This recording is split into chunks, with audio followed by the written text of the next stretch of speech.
Shalom, perkenalkan nama saya Samuel Penawaban dari Prodi Manajemen Pendidikan Kristen dengan NIM 210104038.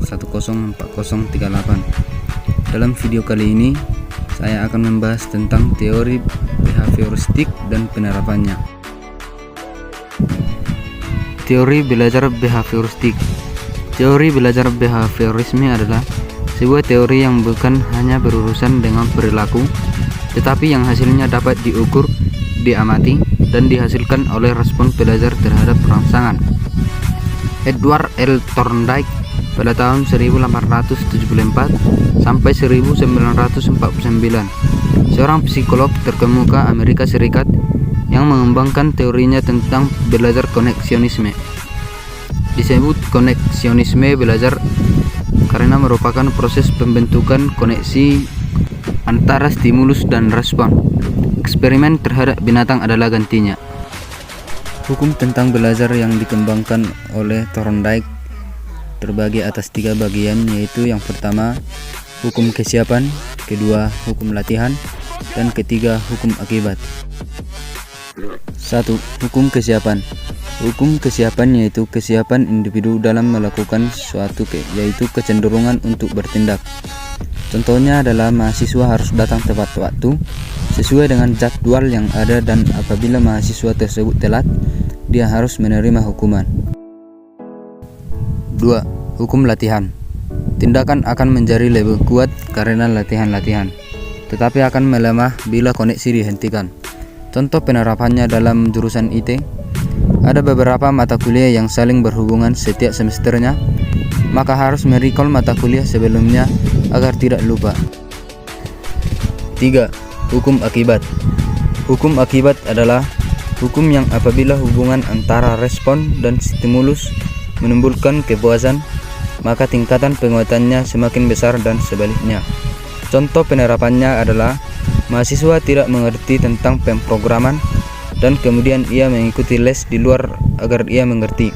Tetapi jika ia tidak mengerti juga, ia akan menjadi jenuh dan malas. A.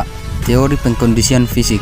Ivan Pavlov pada tahun 1849 sampai 1936 merupakan fisiologis serta dokter asal Rusia yang menjadi salah satu ahli teori behavioristik.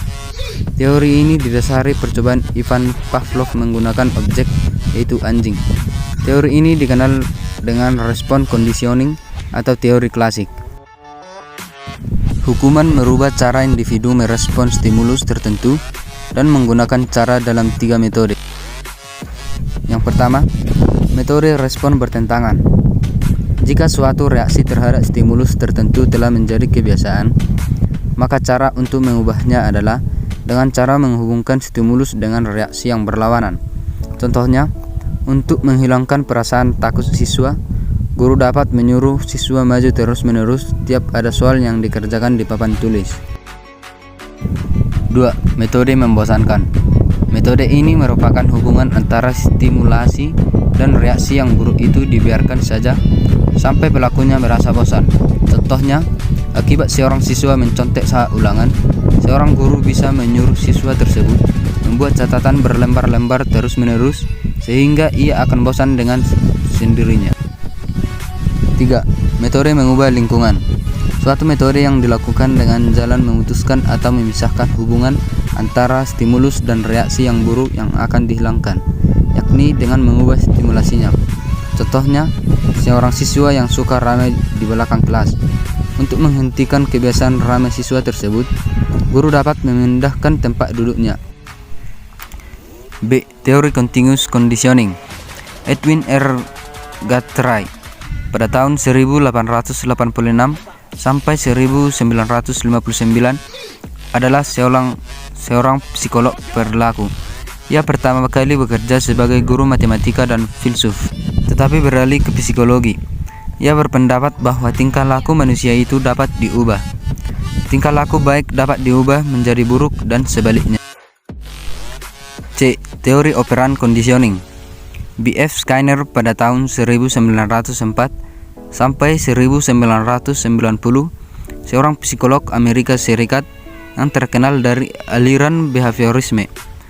Memahami tingkah laku peserta didik secara tuntas perlu memahami hubungan antara satu stimulus dengan stimulus lainnya, respon dan berbagai konsekuensi. 6 konsep dan penerapannya.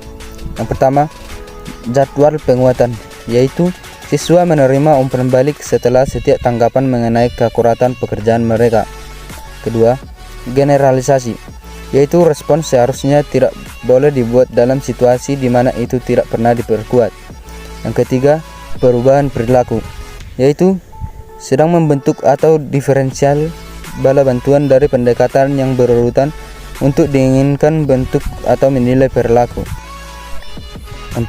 Modifikasi perilaku, yaitu mengacu pada penerapan perilaku secara sistematis belajar prinsip untuk memfasilitasi perilaku adaptif.